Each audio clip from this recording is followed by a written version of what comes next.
सभी स्टूडेंट्स को नमस्ते, स्वागत है आप सभी का लर्न एंड शेयर के इस प्लेटफॉर्म पर आज की इस एक और धमाकेदार क्लास में। स्टूडेंट्स, तो मुझे उम्मीद है आपने शानदार जबरदस्त जिंदाबाद वाली एक होली खेली होगी, जैसा कि हमने भी खेली है। होली का त्यौहार बड़े ही हर्षोल्लास के साथ में मनाया है, अपनों से मिले हैं और भाई साहब भाईचारे और प्रेम का जो है एक फेस्टिवल रहा है।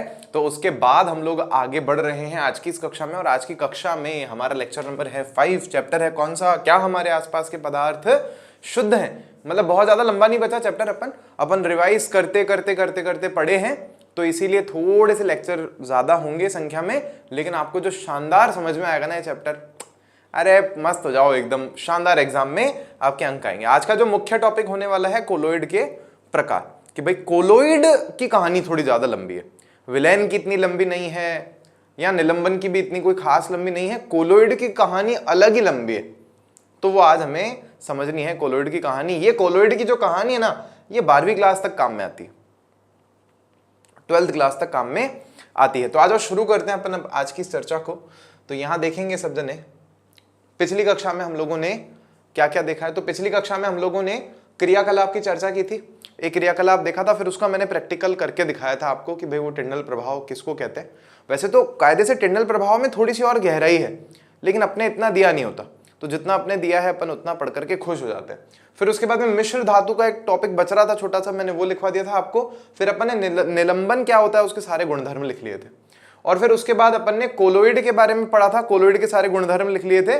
और फिर टिंडल प्रभाव अंत में हमने पिछली कक्षा में उसको लिखा था कि टिंडल प्रभाव क्या होता है। आज की कक्षा में हम लोग क्या करने वाले हैं स्टूडेंट्स?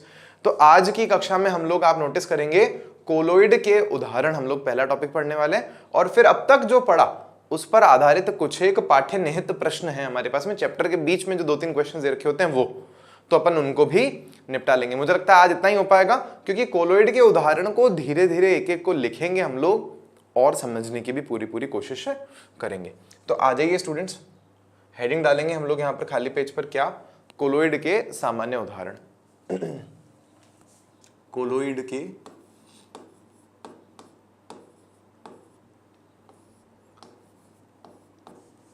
सामान्य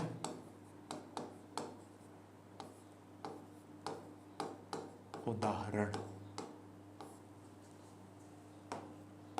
ठीक है स्टूडेंट्स, ये हमारा टॉपिक है। ये लाइन मिटाई देते हैं, अपने को दुखी करेगी, क्योंकि अभी अपने को काफी सारा इसमें लिखना है इस पेज पर। तो अब देखो, हमारे बुक में एक सारणी बना रखी है। अब मैं अगर सीधा लाके आपको पढ़ा देता तो आपको याद नहीं होती, लेकिन अब हम उसको इस तरह से लिख लिख करके देखेंगे कि हमें वो धीरे धीरे थोड़ा दिमाग में याद हो जाएगी। तो क्या लिखना है हमें? एक तरफ परिक्षिप्त प्रावस्था, परिक्षेपण माध्यम, हेडिंग्स में आएगा ये हमारे पास में, परिक्षिप्त प्रावस्था और परिक्षेपण माध्यम। व्हाइट से लिख देते हैं इसको, कोई और कलर, ऑरेंज। तो यहां लिखेंगे परिक्षिप्त प्रावस्था,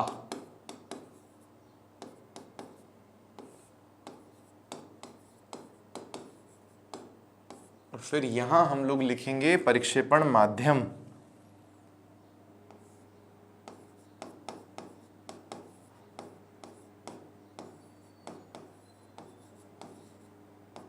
परिक्षेपण माध्यम, और फिर परिक्षेपण माध्यम के बाद वापस से हमें यहां पर लिखना है क्या स्टूडेंट्स?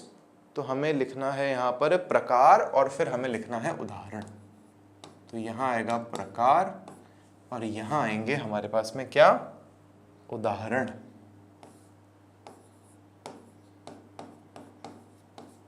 ये हमें लिखना है।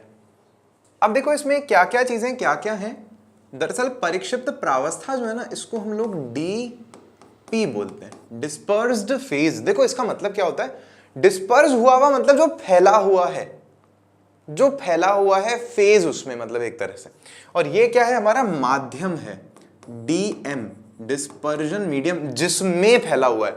जैसे समझो पानी होता है, तो पानी में शक्कर फैली हुई होती है, तो पानी माध्यम है, उसमें शक्कर फैली हुई है। तो यहां पर भी वैसा ही है कि हमारे पास में जो भी डिस्पर्जन मीडियम होगा ना, उसमें फैला हुआ होगा। जैसे मान लो ये पानी हो गया और ये प्रावस्था हमारे पास में मिट्टी हो गई, तो इस तरह का कॉम्बिनेशन बनता है। बस नाम थोड़ा अलग दिया है, क्योंकि हम लोग विलेय और विलायक कहां पर काम में ले चुके हैं? विलयन में काम में ले चुके हैं। तो अब यहां पर कोलोइड में थोड़ा सा कहानी अपन चेंज कर देते हैं, मतलब थोड़े थोड़े नाम बदल देते हैं। जैसे मान लो भारत का राष्ट्रपति होता है, लेकिन राज्य का, जैसे राजस्थान है तो उनका एक गवर्नर होता है।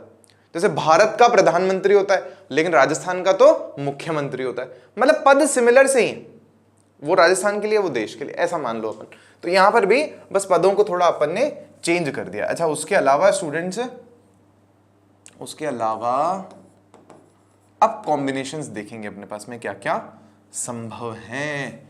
ये तो टाइप्स हो गए और वहां पर एग्जांपल्स हो गए। तो कॉम्बिनेशन क्या क्या संभव है कि भाई जो माध्यम है ना आपका, वो गैस हो सकता है, और ये जो माध्यम में जो फैली हुई प्रावस्था है ये द्रव हो सकती है। मतलब कोई द्रव चीज उठाई आपने और वो गैस में उसको फैला दिया, ऐसा हो सकता है क्या सर? हाँ हो सकता है, अभी बताएंगे सब कुछ। और दूसरा क्या संभव है कि ये माध्यम आपके पास में गैस हो और ये जो फैली हुई उसमें चीज है ये ठोस हो, ऐसा भी पॉसिबल है। तो चलो अपन है ना नाम देखते हैं। तो ऐसा जिसमें है ना परिक्षेपण माध्यम गैस होता है उसको एरोसोल बोलते हैं। क्या बोलते हैं? एरोसोल। एरोसोल, इसका नाम है एरोसोल, मतलब एयर में सॉल कुछ ऐसा। तो एरोसोल ऐसा समझो ना, एयर में सॉलिड मिला हुआ है ठोस, तो एरोसोल नाम उसको अपन ने दे दिया। याद करने का एक तरीका बता दिया मैंने आपको, और कुछ नहीं। तो अब आप ऐसी कोई चीज सोचो आपकी जिंदगी में जिसमें गैस में द्रव चीज फैली हुई हो, गैस में द्रव फैला हुआ हो। आप ध्यान करो, बोलो नहीं सर ऐसे कैसे? कोहरा नहीं होता? कोहरा देखा ना सर्दियों में अपन ने सबने, तो उसमें क्या होता है? पानी की बूंदें ही तो होती हैं। वो पानी की बूंदें जो कि लिक्विड हैं वो इस हवा में फैली हुई होती हैं। पॉइंट है। तो ये हमारे पास में किसका उदाहरण हो गया? कोलोइड का उदाहरण हो गया। तो कोहरा हो गया, बादल हो गया। तो कोहरा, बादल, कुहासा, ये हमको बुक में एग्जांपल्स दिए हैं। कोहरा, बादल, कुहासा, ये पुस्तक में हमें उदाहरण दिए हैं। अच्छा, उसके बाद में ऐसा उदाहरण सोचो कि गैस में ठोस चीज फैली हुई हो। बोले भैया ये कैसे हो सकता है? भैया अरे हो सकता है यार, तुम्हारी गाड़ी से धुआं निकलता है तो उसमें ठोस के कण होते हैं, छोटे छोटे, बहुत छोटे छोटे छोटे छोटे धुएं के जो काले काले कण होते हैं ना, वो ठोस होते हैं। तो वो ठोस के कण ऐसे हवा में उड़ रहे होते हैं। बात तो सही है। भट्टी नहीं होती, भट्टी ईंटें बनती हैं, जहां पे ईंटें पकती हैं, तो उसमें भी तो ऊपर से देखा होगा ऐसे काला काला काला काला धुआं उड़ रहा होता है? सही बात है। तो वो भी क्या है हमारे पास में, किसका एग्जाम्पल है? कोलोइड का एग्जाम्पल है। लेकिन उसमें क्या है कोलोइड में कि गैस हमारे पास में परिक्षेपण माध्यम है और परिक्षिप्त प्रावस्था क्या है? ठोस के छोटे छोटे जो है कण है। तो हमारी पुस्तक में क्या क्या उदाहरण दे रखे हैं हमको? धुआं और स्वचालित वाहन का निथार या एग्जॉस्ट, मतलब वाहनों से निकलने वाला धुआं। तो इसको आप सिंपल में लिख सकते हो। देखो साधारण धुआं तो होता ही है भाई, जो भी आपने आग लगाई तो लकड़ी के ऊपर नहीं ऐसे थोड़ा थोड़ा काला काला बनता है धुआं, हवा में उड़ जाता है, तो ठोस के कण हवा में रहते हैं। और फिर उसके बाद आप लिख सकते हो गाड़ियों का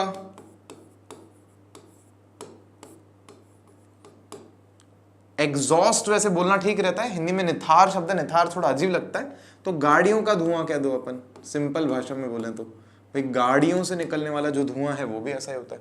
कुल मिला के धुआं एक हमारे पास में ऐसा एग्जाम्पल है। अच्छा, फिर उसके बाद अगला जो होता है ना हमारे पास में, वो क्या है स्टूडेंट्स? ध्यान से देखना कि अब हम गैस में नहीं घोलेंगे माध्यम। अब माध्यम हमारे पास में क्या रहने वाला है? द्रव रहने वाला है। तो आपके मन में यहां पर एक सवाल उठना चाहिए, और वो सवाल ये उठना चाहिए कि राहुल भैया आप गैस के साथ गैस को क्यों नहीं लिए? ऐसा कर लेते ना कि परिक्षेपण माध्यम भी गैस होता और परिक्षिप्त प्रावस्था भी गैस ले लेते। ऐसा क्यों नहीं किया आपने? तो ऐसा इसलिए नहीं किया क्योंकि गैस और गैस मिलकर के समांगी मिश्रण बनाती है, जो कि क्या होता है? विलयन होता है। गैस और गैस जब मिलती है, जैसे हवा है ना हमारे चारों तरफ, तो वो एक समांगी मिश्रण है, और समांगी मिश्रण विलयन है। वो एक विलयन हो गया, वायु एक विलयन है, जहां पर हर तरफ सभी जो भी हमारे पास में उसके अपघटक होंगे उसकी सांद्रता सेम होगी। लेकिन यहां पर हम क्या पढ़ रहे हैं? कोलोइड पढ़ रहे हैं। तो कोलोइड में सांद्रता हर जगह पर सेम नहीं होती। धुआं ऊपर जब उठ रहा है तो इधर इधर इधर इधर इधर, क्या धुएं के जो कण हैं वो हवा में समान मात्रा में फैले हुए होंगे? नहीं, कोई जरूरी नहीं है, कोई गारंटी नहीं है इसकी। तो इसीलिए ये कोलोइड।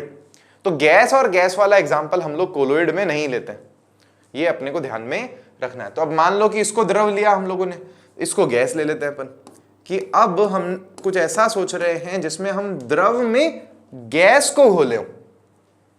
लिक्विड है हमारे पास में और उसमें गैस घुली हुई है। तो देखो हमारे पास में इसके क्या एग्जाम्पल हैं, शेविंग क्रीम। क्या है स्टूडेंट्स हमारे पास में, शेविंग क्रीम इसका एग्जांपल है। देखो दिमाग लगाओ, शेविंग क्रीम देखी आप लोगों ने कभी? मैंने तो भाई काम में भी ली, मैं तो बड़ा हो गया हूं ना, आप लोग तो छोटे हो। लेकिन मम्मी पापा की, मम्मी की नहीं है, मम्मी शेव नहीं करती पापा की देखी होगी। तो पापा ऐसे शेव करते होंगे ऐसे ऐसे करके, तो ऐसे फूली भी रहती है ना, वो फूल जाती है, उसको ये पानी लगा के लगाते हैं तो ऐसे झाग जैसा बन जाता है ऐसे ऊपर इतना सारा। तो क्या है समझो, है तो वो लिक्विड, लेकिन उसमें ना हवा भरी हुई है बहुत सारी। अगर पूरा लिक्विड होता तो गिर जाता नीचे। वो फूला क्यों है सब? क्योंकि उसमें लिक्विड में हवा भरी हुई है। तो वहां पे लिक्विड क्या हो गया, परिक्षेपण माध्यम, और वहां पे गैस क्या हो गई, प्रावस्था, परिक्षिप्त प्रावस्था, जो कि उसमें फिट हो रखी है। इसका जो नाम दिया गया ना, इसको नाम दिया गया फोम। केवल यही नहीं, शेविंग क्रीम आप लोगों ने देखा होगा, वो शादियों वादियों में नहीं, वो एक क्रीम आती है, ऐसे ऐसे करके उड़ाते हैं, वो सफेद सफेद ऐसे ऐसे ऐसे वालों पे आ जाता है, फिर गायब हो जाता है थोड़ी देर में, देखा होगा सबने। तो दरअसल फोम ही होती है और कुछ नहीं होती, वो फोम ही बोलते हैं उसको भी। तो वो भी इसी कैटेगरी में आती है। वो भी किसका उदाहरण है, कोलोइड का उदाहरण है। अच्छा दूसरा क्या हम लोग ले सकते हैं, तो हम ऐसा भी तो ले सकते हैं कि ये भी द्रव ले लें और ये भी द्रव ले लें, दोनों ही लिक्विड भी तो हो सकते हैं। हाँ क्यों नहीं हो सकते, दोनों लिक्विड हो सकते हैं, कि हमारे पास में माध्यम भी द्रव हो और हमारे पास में परिक्षिप्त प्रावस्था भी द्रव हो। तो इसका एग्जाम्पल हमारे पास में स्टूडेंट्स क्या होता है, दूध। दूध इसका एग्जाम्पल है, दूध इसका एग्जाम्पल है। और चेहरे पे लगाने वाली जो भी क्रीम आती है ना, वो सब इसका एग्जाम्पल है, फेस क्रीम।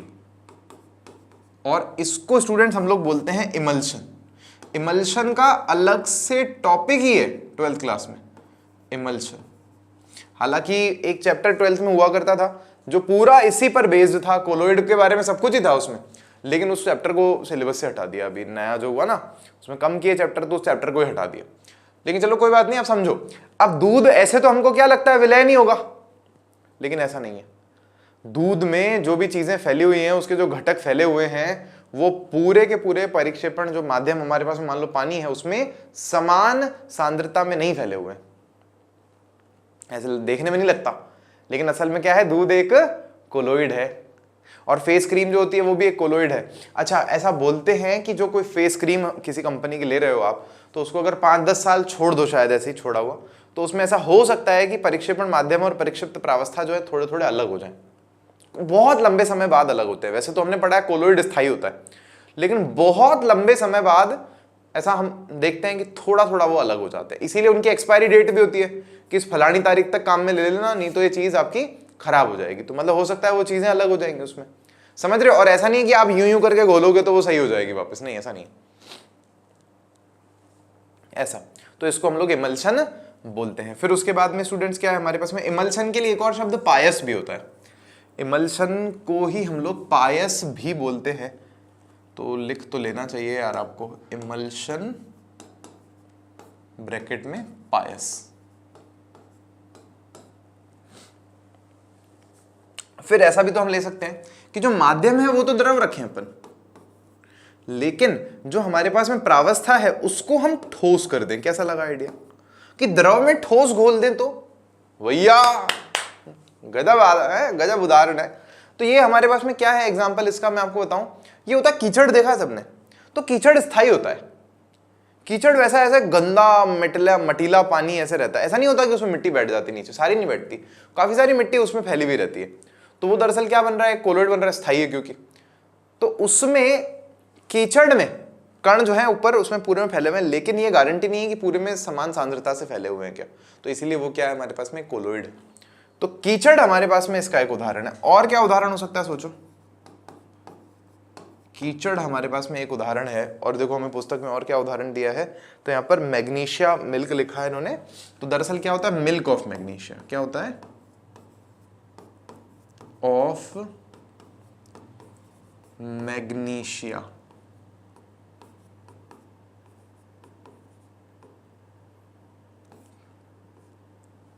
यहां एक काम करो, मिल्क ऑफ मैग्नीशिया मत लिखो, आप इसकी जगह लिखो दवाइयां। क्या लिखेंगे स्टूडेंट्स इसकी जगह, हम लोग लिखेंगे दवाइयां। अब आपको याद भी रहेगा, मैं एक चीज बता रहा हूं, देखो समझो। पीने वाली दवाइयां आप सबने देखी होंगी जो बोतलों में आती हैं, खांसी की दवाई हो गई, कोई और दवाई हो गई, या जैसे गैस होती है ना, तो आपने टीवी पे देखा होगा कि ये फलानी कंपनी के 1 चम्मच पियो और गैस को दूर भगाओ। ऐसी दवाइयां जरूर आपने टीवी पर देखी होंगी। तो उन दवाइयों को अगर हम ऐसा बोलते हैं डॉक्टर की हिला के फिर कंज्यूम करना, उसको ऐसे ऐसे हिलाना और फिर एक ढक्कन उसमें चम्मच लेकर के पीना, ऐसा क्यों बोलते हैं? तो कारण इतना सही है, वो एक कोलोइड है। उसमें क्या है, ठोस के कण हैं द्रव प्रावस्था में फैले हुए, द्रव माध्यम में ठोस की जो प्रावस्था है वो फैली हुई है। तो क्या होता है तो कोलोइड। तो ऐसा हो सकता है कि है ना, पूरे में समान सांद्रता से उसके कण फैले हुए नहीं है, ऊपर नीचे हो जाते हैं थोड़े से, क्योंकि कोलोइड है। तो इसीलिए डॉक्टर बोलते हैं इसको हिला लो अच्छे से और फिर उसको 1 चम्मच पियो, क्योंकि वो क्या है, एक कोलोइड है। असल में मिल्क ऑफ मैग्नीशिया जो किताब में लिखा हुआ है ना, वो गैस की जो है एक दवाई होती है। अगर गैस होती है पेट में किसी को, तो उसके लिए एक दवाई दी जाती है जिसको मिल्क ऑफ मैग्नीशिया हम लोग बोलते हैं। तो इसका हमारे पास में एग्जांपल है। और इसको स्टूडेंट्स हम लोग क्या बोलते हैं, इसको बोलते हैं सॉल। इसको भी हम लोग क्या बोलते हैं, सॉल। क्यों बोलते हैं सॉल, ध्यान से देखना। तो ये सॉल बोलने के पीछे कारण है, ये इसको याद कर लेना, आप खुद से लिख लेना, SOL करके। तो देखो S का मतलब है सॉलिड, SO का मतलब है सॉलिड इन लिक्विड। ऐसे याद रखना है इसको कि सॉलिड चीज को अगर आपने लिक्विड में मिला रखा है, फैला रखा है, तो वो सॉल बनाता है। और यहां पे एयरोसॉल था कि आपने क्या कर रखा है, एयर में सॉल बना रखा है, एयर में द्रव को या फिर लिक्विड को मिला रखा है। सॉल मतलब सॉलिड चीज को आपने लिक्विड में मिला रखा है, सॉलिड जो मिट्टी के कण हैं उनको आपने लिक्विड में मिला रखा है। तो द्रव 3 अवस्थाएं हो सकती हैं, इसमें गैस और द्रव और ठोस तीनों चीजें मिला करके हम लोग कोई ना कोई कोलोइड देख सकते हैं अपने जीवन में। अच्छा, फिर इसके बाद हमारे पास में अब क्या बच रहा है, तो अब बचा हमारे पास में ठोस। तो अब हम ऐसा कर सकते हैं कि ठोस 3 बार ले लें।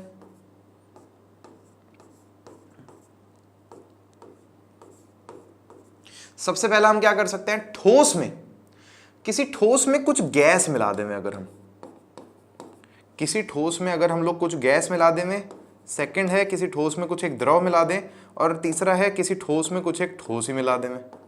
तीनों संभव है। तो किसी ठोस में गैस मिलाने का कुछ आइडिया आ रहा है क्या आपको? ठोस में गैस कैसे मिल सकती है भैया? भैया मतलब कुछ भी बोलोगे।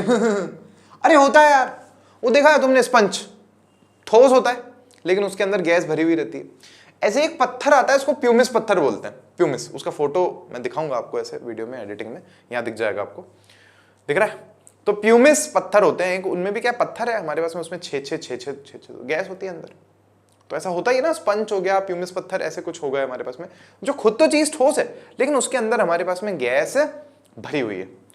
तो ये इसके एग्जांपल्स हो गए। देखो क्या क्या है बुक में हमारे पास में, फोम हो गया, रबड़ हो गया, स्पंज हो गया, प्यूमिस हो गया। फोम समझते हैं सब जने यार, कुछ नहीं मतलब, देखो ना वो सोफे में नहीं वो डलता है स्पंज अंदर, फोम ही तो बोलते हैं उसको, ऐसा फोम। और एक सफेद रंग का भी आता है, वो भी थोड़ा सा ऐसे पिचक सकता है। तो ये सारे इसी के एग्जाम्पल है। तो हमारे पास में क्या क्या है, फोम है, रबड़ है, स्पंज है और प्यूमिस है। तो फोम, रबड़,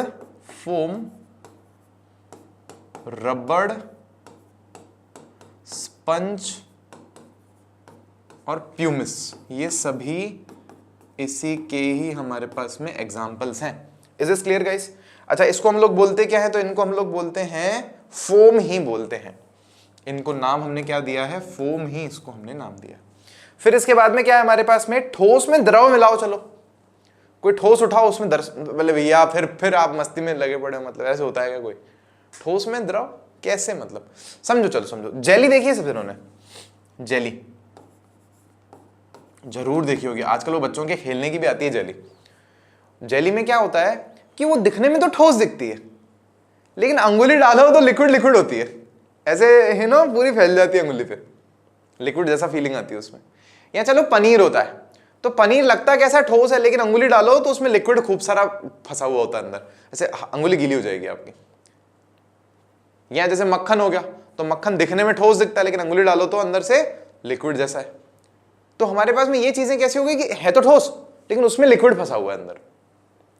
तो क्या क्या हो गया, जैसे जेली हो गई, बच्चों की खाने की जेली, खेलने की जेली, या फिर हमारे पास में पनीर हो गया, या फिर हमारे पास में मक्खन हो गया।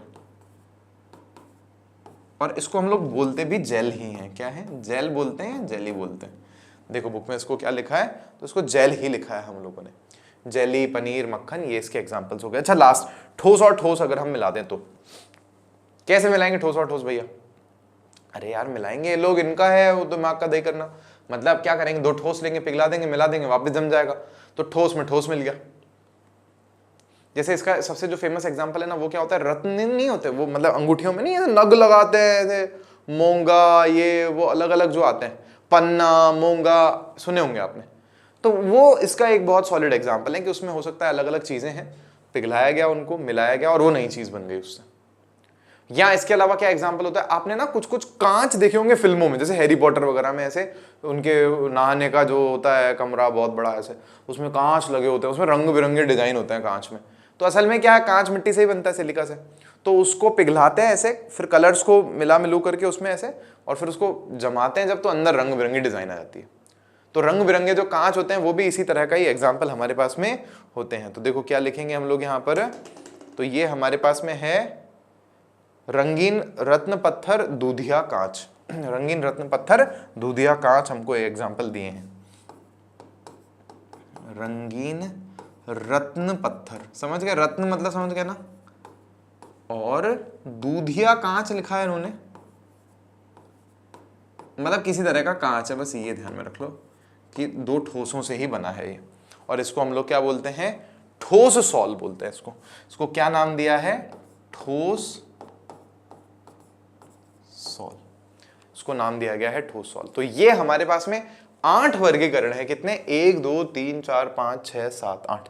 9वां गैस और गैस नहीं होता, क्योंकि गैस और गैस मिलकर के क्या बना लेते हैं, एक समांगी मिश्रण बनाते हैं, जो कि एक विलयन का निर्माण करता है। तो ये पोर्शन थोड़ा सा आपको टफ लग सकता है समझने में, लेकिन थोड़ा सा अगर अटेंशन दोगे, ध्यान दोगे, तो समझ में आ जाएगा। वैसे कोई चिंता वाली बात इसमें नहीं है। इसमें आप चाहो तो ना एक पॉइंट यहां पर कहीं पर मेंशन कर सकते हो, इधर एक पेज लेकर के,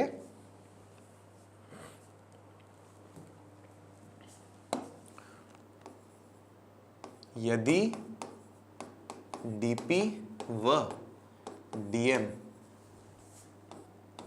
गैस, दोनों गैस लेते हैं, दोनों गैस हो तो डीएम दोनों ही गैस हो तो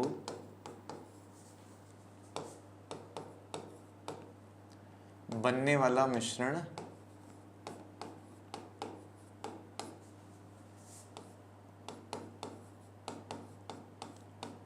समांगी होता है।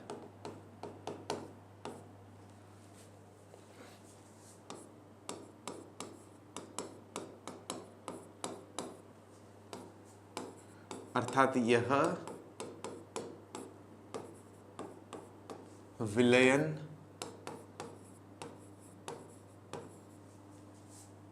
का निर्माण करते हैं,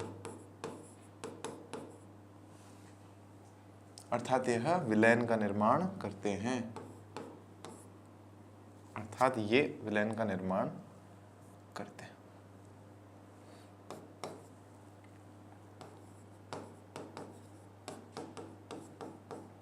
और क्या विलयन बन रहा है यहाँ पे, जैसे मान लो वायु, उदाहरण करके वायु लिख दो कि इसमें सारी गैसें ही तो हैं। उदाहरण के लिए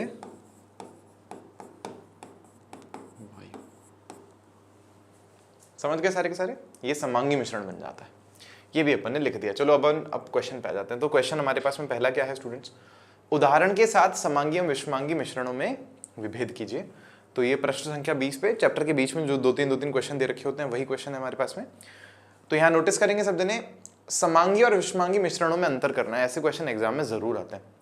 तो क्या करना चाहिए ऐसे में हमको, जब भी आपको ऐसे विभेद करने को बोले, अंतर पूछे आपसे कोई 2 चीजों में, तो आप दोनों की अगर परिभाषा आती है तो वो लिख दो सबसे पहले तो, और एक एक उदाहरण आप उसमें लिख दो। अब ये क्वेश्चन क्या ज्यादा नंबर के होते नहीं है, ये क्वेश्चन अगर मार्क्स देखोगे ना तो 2 मार्क्स से ज्यादा का जरूरत नहीं है।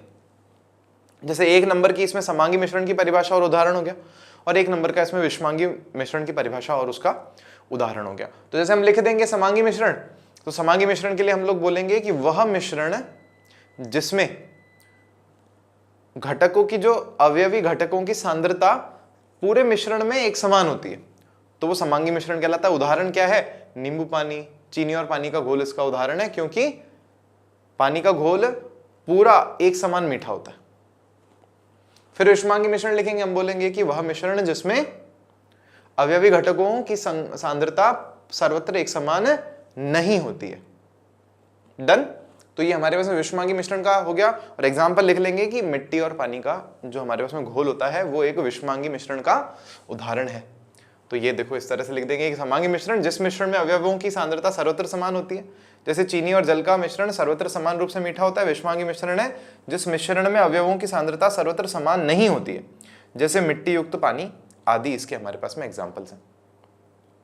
समझ गए? सिंपल है, कोई टेंशन वाली बात इसमें नहीं है। आगे बढ़ सकते हैं हम लोग। तो क्वेश्चन नंबर 2 देखेंगे, क्या है? विलयन, निलंबन और कोलोइड एक दूसरे से किस प्रकार भिन्न है। मैं असली में अगर आपको बताऊं तो ये एक क्वेश्चन में अभी तक हमने पिछले 2-3 लेक्चर्स में जो पढ़ा है ना वो इस एक क्वेश्चन में कवर हो जाता है, और ये बहुत ज्यादा इंपॉर्टेंट है। मतलब मैं चाहूंगा कि आप इस क्वेश्चन को और इसके आंसर को अपनी कॉपी में बहुत अच्छे से लिखो, सारणी बना करके, जैसा मैं आप लोगों के लिए बना के लाया हूं। लगभग मैंने आधा घंटा बैठ करके इस आंसर को लिखा है आपके इस क्वेश्चन की पीपीटी में, मतलब इस पीपीटी में पूरा आपको अपनी कॉपी में लिखना रहेगा। बहुत ज्यादा इंपॉर्टेंट क्वेश्चन है ये, आपके 10th 11th में भी 12th में भी काम आता है, तीनों क्लासेस में आपके काम आएगा आगे भी। तो देखो हमने एक तरफ लिखा सॉल्यूशन, एक तरफ लिखा सस्पेंशन और एक तरफ लिखा कोलोइड, तीनों में अपन तुलना कर रहे हैं, कंपैरिजन कर रहे हैं। तो सबसे पहला पॉइंट क्या है हमारे पास में, 2 या 2 से अधिक घटकों का समांगी मिश्रण होता है सॉल्यूशन। विलयन जो होता है वो एक समांगी मिश्रण होता है, होमोजेनस होता है। मतलब पता है सबको होमोजेनस का, कि सांद्रता अवयवी घटकों की हर जगह पर सेम होगी। तो ये पहला पॉइंट हो गया हमारे पास में। अब ये दोनों हमारे पास में विषमांगी मिश्रण होते हैं। अब देखो यहां जैसे लिखा 2 या 2 से अधिक घटकों का, तो यहां पर भी सेम बात है भाई, ये 2 या 2 से अधिक घटकों का विषमांगी मिश्रण होगा, ये भी 2 या 2 से अधिक घटकों का विषमांगी मिश्रण होगा। कम से कम 2 घटक तो चाहिए ही चाहिए, 2 से कम तो कुछ हो ही नहीं सकता भाई। एक तो घोलने वाला होगा और उसमें घुलने वाले होंगे, तो कम से कम 2 घटक चाहिए, 2 से ज्यादा भी होंगे तो चलेगा भाई। जैसे मिट्टी पानी में घोल रहे हो, निलंबन बना रहे हो जब, तो मिट्टी में क्या केवल एक ही सेम चीज होती है क्या? 10 चीजें होंगी उसमें। तो 2 या 2 से अधिक घटकों का विषमांगी मिश्रण, 2 या 2 से अधिक घटकों का विषमांगी मिश्रण, ये अंडरस्टूड है, ये समझा हुआ है। ये पहले वाले में अपन डिटेल में लिखेंगे, फिर अपन शॉर्ट में लिख देंगे, तो ये आपको मेंशन करना है। विलयन के कणों का आकार छोटा होता है, 1 नैनोमीटर से भी छोटा होता है। 1 नैनोमीटर मैंने आपको बताया कितना होता है, नैनो जो n लिखते हैं हम लोग, उसका मतलब होता है 10⁻⁻⁹। तो ये 1 नैनोमीटर का मतलब क्या है? 10⁻⁹ मीटर।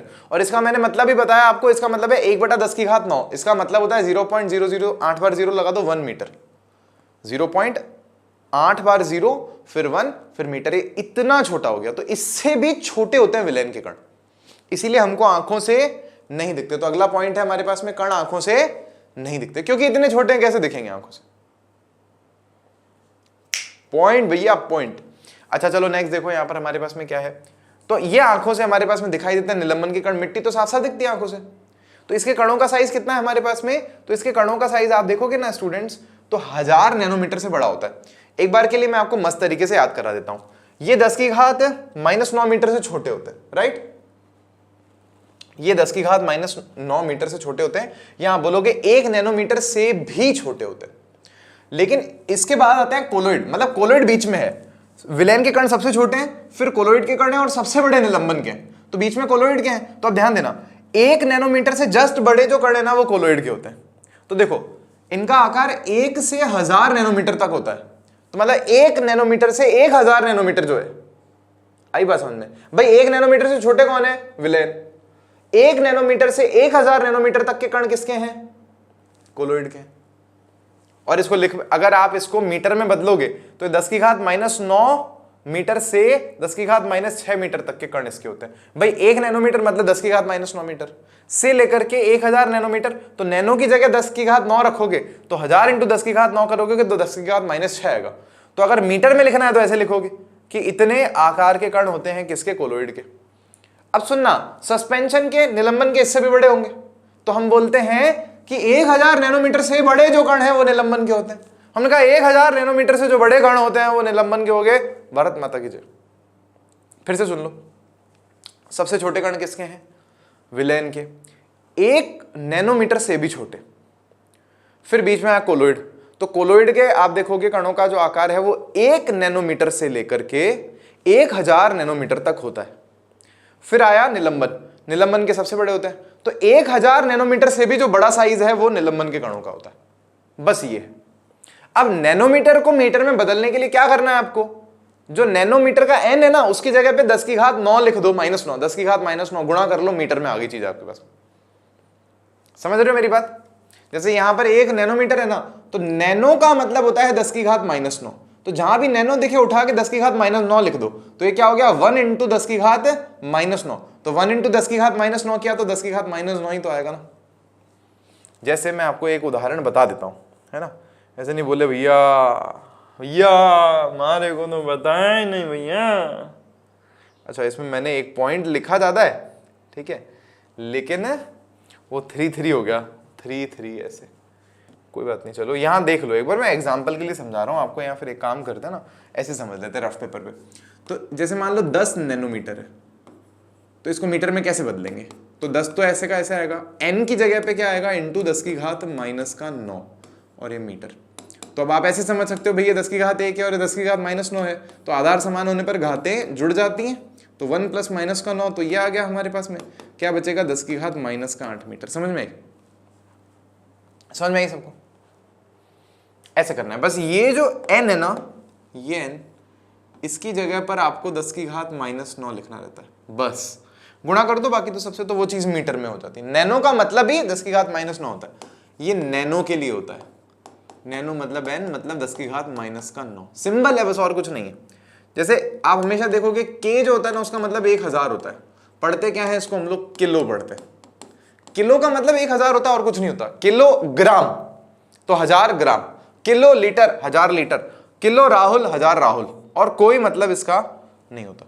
अच्छा चलो देखो, तो ये हमारे पास में साइज का हमने समझ लिया कितना होता है। ये आंखों से दिखते हैं, निलंबन के कण तो भाई मिट्टी तो दिखी जाएगी पानी में आपको, और फिर यहाँ पर कोलोइड जो है, तो कोलोइड के कण हमको आंखों से नहीं दिखते, मतलब बीच में है, इतने छोटे भी नहीं है कि मतलब बिल्कुल नहीं दिखते, और इतने बड़े भी नहीं है कि एकदम से दिख जाए। तो हम जब इन पर लाइट डालते हैं ना, तो टिंडल प्रभाव प्रदर्शित करते हैं, तो चमक पड़ते हैं फिर, तो इनसे गुजरने वाली जो लाइट है ना, वो हमको दिखाई दे जाती है, मतलब तो हम इनकी उपस्थिति का पता लगा लेते हैं कि हाँ है, यहाँ पे कुछ कोलोइड के कण हैं।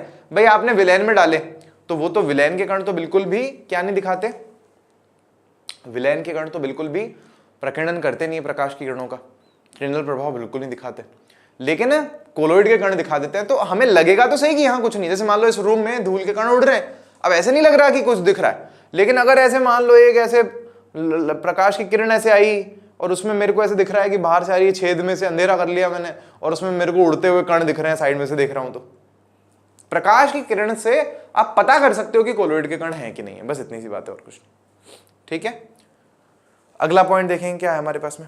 अगला है प्रकाश की किरण का प्रकीर्णन नहीं करते, इसीलिए किरण का मार्ग नहीं दिखता है। तो इसमें किरण का प्रकीर्णन नहीं होता, जो प्रकाश होता है वो ऐसे कैसे निकल जाता है, मतलब इसके जो कण होते हैं विलयन के छोटे छोटे, वो प्रकाश की किरणों को फैलाते नहीं है टकरा करके, ये पढ़ चुके अपन सारा, बस मैं एक तो रिवीजन करा रहा हूं आपको। यहां पे प्रकाश की किरणों का साफ साफ प्रकीर्णन हो जाता है, बड़े इतने बड़े होते हैं कि प्रकाश की किरणों को फैला देते हैं टकरा टकरा करके पूरे में, सही बात है। फिर हमने क्या लिखा है, इसलिए किरण का मार्ग दिखता है, तो किरण का रास्ता हमें साफ साफ दिख सकता है, लेकिन आप ध्यान रखना ये बिल्कुल भी स्थायी नहीं होते, निलंबन जो है बिल्कुल भी स्थायी नहीं होते, तुरंत मतलब थोड़ी देर छोड़ते नीचे बैठ जाते हैं। तो इनका पहली बात तो है कि सस्पेंडेड रहेंगे ना जब इसके कण, जब उड़ते रहेंगे पूरे उसमें जो भी हमारे पास में लिक्विड है जो भी उसमें, तो हम इस बात को कह रहे हैं। बाकी अगर कण ही नीचे बैठ गया तो ऊपर वाला तो वैसे भी हमारे पास में विलयन ही हो गया। फिर विषमांगी में क्या होता है हमारे पास में, इसमें कोलोइड में, तो कोलोइड में प्रकीर्णन होता है और साथ ही साथ में हमें टिंडल प्रभाव भी देखने को मिलता है, मतलब प्रकाश का मार्ग हमें देखने को मिलता है। तो कह रहे हैं प्रकाश की किरण का प्रकीर्णन करते हैं इसलिए किरण का मार्ग दिखाई देता है। तो प्रकीर्णन होता है मतलब प्रकाश की किरण जब इनमें से गुजरती है तो कणों से टकरा करके फैल जाती है, प्रकीर्णन हो जाता है और हमें उस प्रकाश की किरण का रास्ता दिखाई पड़ता है। क्या गलती हो गई है, इस पे भी 3 नंबर आ गया है, इस पे भी 3 नंबर आ गया है, जबकि 3 हो गया, ये 4 हो गया, लेकिन अगर इसको चेंज करूंगा तो फिर आगे भी चेंज हो जाएगा, इसलिए नहीं कर रहा हूं मैं। चौथा क्या है, देखो हमारे पास में इसमें विलय के कणों को, ये विलयन के लिए, तो विलय के कणों को विलायक से अलग करने के लिए छान के नहीं कर सकते आप, अपन देख भी चुके हैं। छानोगे कितने पतले फिल्टर पेपर से छान लोगे तो भी वो अलग नहीं होंगे। एक बार जैसे शक्कर में पानी घुल गया तो आप उसको ऐसे अलग नहीं कर सकते, छान के अलग नहीं कर सकते। हाँ, उबाल के पानी को गैस बना के नीचे शक्कर बचा के वो दूसरे तरीके हैं, लेकिन आप क्या नहीं कर सकते, छान के अलग नहीं कर सकते। अगर बात करें हम किसकी, निलंबन की, तो आसानी से छान के अलग कर सकते हो। मिट्टी घोली हुई पानी में, आटा घोला हुआ पानी में छान लो, सब अलग। ऐसा अपकेंद्रण विधि द्वारा। जो कोलोइड है ना हमारे पास में, उसको पृथक करने के लिए स्टूडेंट्स हमारे पास में अपकेंद्रण विधि होती है, या फिर इसको सेंट्रीफ्यूगेशन मेथड बोलते हैं।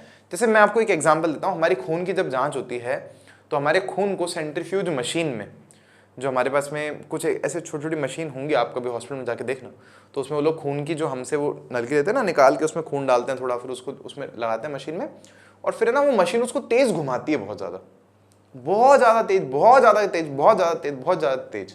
तो हमारे खून में जो भी WBC है, वाइट ब्लड सेल्स, या रेड ब्लड सेल्स जो है, या जो प्लाज्मा है हमारे ब्लड का, वो तीनों अलग हो जाते हैं घूमने से। भारी मान लो नीचे चला जाएगा, थोड़ा हल्का ऊपर आ जाएगा, सबसे हल्का और ऊपर आ जाएगा, ऐसा। तो फिर वो बताते हैं कि खून में कितना क्या है, कितना क्या है, कितना क्या है, खून की जांचों में ऐसे होता है। तो उस विधि को हम लोग अपकेंद्रण कहते हैं। यहाँ ऐसे देखोगे ना, मक्खन कैसे निकालती है मम्मी पुराने टाइम में, बिलो के तो वो यही मेथड है और कुछ नहीं।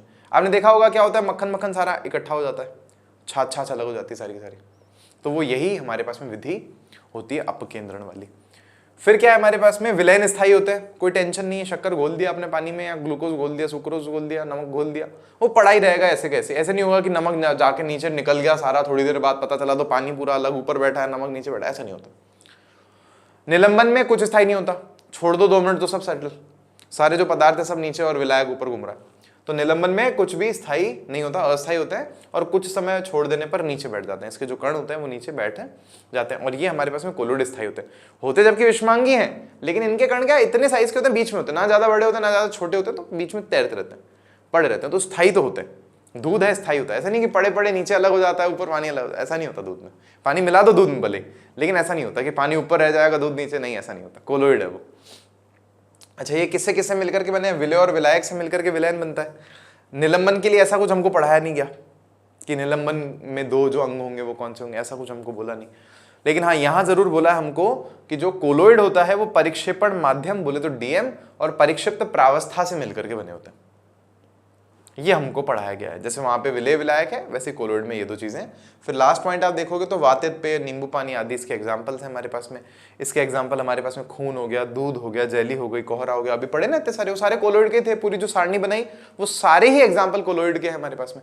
और फिर उसके बाद आप यहाँ देखोगे जल व मिट्टी का मिश्रण किसका एग्जाम्पल है, निलंबन का उदाहरण है। जल और तेल का मिश्रण भी किसका उदाहरण है, निलंबन का ही हमारे पास में उदाहरण है। जो बिल्कुल भी नहीं घुलते वो सारे हमारे पास में निलंबन के ही उदाहरण है। मेरे को उम्मीद है कि ये वाला स्टूडेंट्स आप लोगों को बहुत अच्छे से हृदय में उतरेगा। तो पढ़ना है आपको ये पूरा, है ना, बहुत ही अच्छे से।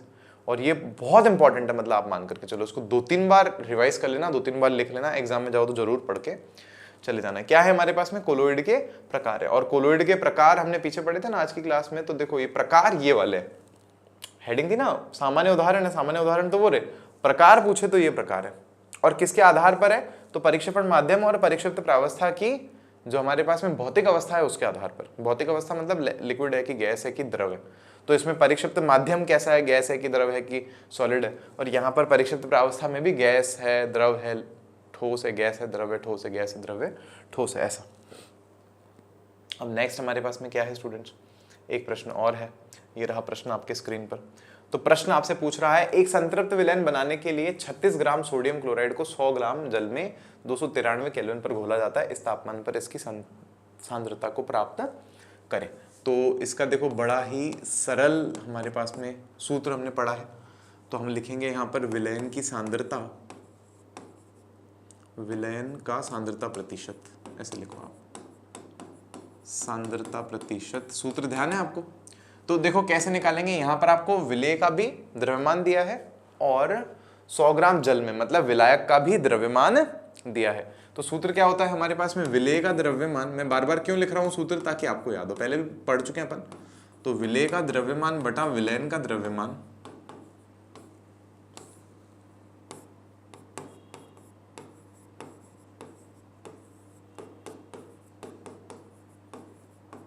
विलेय का द्रव्यमान बटा विलयन का द्रव्यमान गुणा 100। अब देखो स्टूडेंट्स हमेशा कहाँ गलती करते हैं, यहाँ गलती कर देते हैं, वो यहाँ विलायक का लिख देते हैं। या जैसे क्या करते हैं, जैसे ये तो विलेय दिख रहा है 36 ग्राम, तो ये तो यहाँ लिख देंगे, फिर 100 ग्राम को उठा के नीचे लिख देते हैं, तो ये गलती हो जाती है। ये गलती हमें नहीं करनी, हमें यहाँ पर साफ साफ देखना है कि विलेय का द्रव्यमान, यहाँ विलेय क्या है, वैसे आपके पास में NaCl है, नमक है, तो नमक का द्रव्यमान मतलब नमक तोल करके लिया है आपने, तो कितना लिया है, तो नमक का द्रव्यमान है आपके पास में स्टूडेंट्स कितना, 36 ग्राम। फिर हमारे पास में है वह विलयन का द्रव्यमान। अब विलयन क्या है हमारे पास में, तो ध्यान देंगे सब जने, विलयन है NaCl प्लस H2, दोनों चीजों को मिला के, तो का द्रव्यमान हमारे पास में कितना होगा, तो ये होगा आपके पास में ये NaCl का द्रव्यमान 36 ग्राम प्लस 100 ग्राम आपके पास में जल का द्रव्यमान है, तो ये कितना हो गया, 136 ग्राम हो गया। समझ गए क्या सारे स्टूडेंट्स इस बात को, ये आ गया हमारे पास में। अब अतः द्रव्यमान प्रतिशत या सांद्रता, विलयन की सांद्रता, विलयन का सांद्रता प्रतिशत,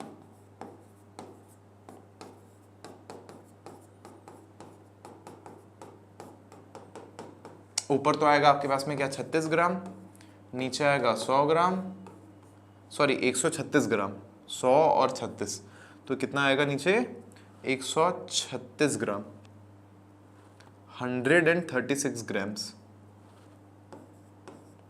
इंटू 100, तो देखो क्या होगा हमारे पास में, यहाँ पर ये कैंसिल आउट हो जाएगा।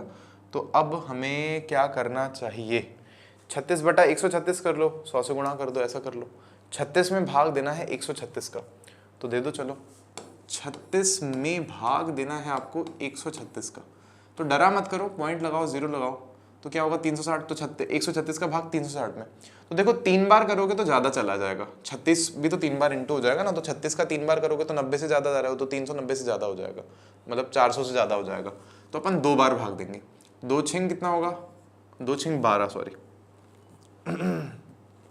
2 छिंग 12 का 2, एक गया ऊपर, 2 तिया 6 और 1 कितना होता है 7, और 2 एकम हो गया 2, बचेगा कितना, देखो 10 में से 2 गया तो 8 बचेगा, 5 में से 7 जाएगा नहीं, तो 15 में से 7 जाएगा तो कितना बचेगा, 8 बचेगा, और यहाँ पर 2 में से 2 जाएगा तो कुछ नहीं बचेगा, 88 आ गया हमारे पास में।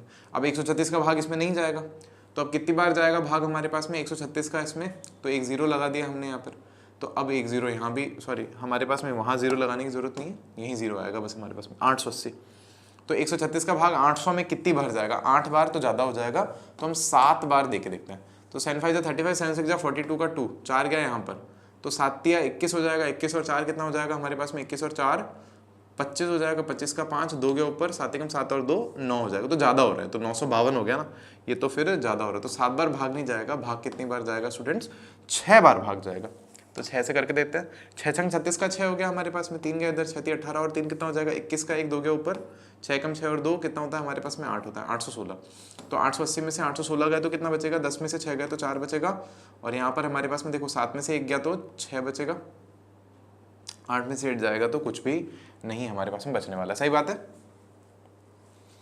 समझ गए क्या सारे स्टूडेंट्स, 64 बचा। अब क्या करें हम लोग, और आगे भाग देवें क्या, 0 लगाओ इस पे, 640 में इसका कितनी बार जाएगा, मेरे हिसाब से 5 बार जाना चाहिए, तो 5 छंग 30 का 0, 3 गया ऊपर, 5 से 15 और 3 कितना हो जाएगा, 18 का 8, 1 गया ऊपर, तो 5 एकम 5 और 1 कितना हो जाएगा हमारे पास में, 680 हो रहा है, नहीं, तो ये कितनी बार जाएगा, 5 बार नहीं जा रहा, तो ये 4 बार जाएगा। अब आगे वैसे देने की जरूरत नहीं है, 4 बार तो तय जाएगा ही जाएगा, तो हमारे पास में क्या आ रहा है, 0.264, क्या आ रहा है स्टूडेंट्स, 0.264, तो ये आया हमारे पास में 0.264 इंटू 100, तो ये कितना आ जाएगा आपके पास में, 26.4%, ये हमारे पास में उत्तर आ गया। बस क्या गलती नहीं करनी है आपको, यहां विलयन का द्रव्यमान है सूत्र में, यहां 100 नहीं रखना, 100 तो विलायक का द्रव्यमान दिया है आपको भाई, यहां पर ये NaCl जो है ये विलेय है, और ये हमारे पास में जल जो है इसको घोलने वाला है विलायक है, बस ये ध्यान रखना है आपको, बस इतनी सी बात है और कुछ नहीं।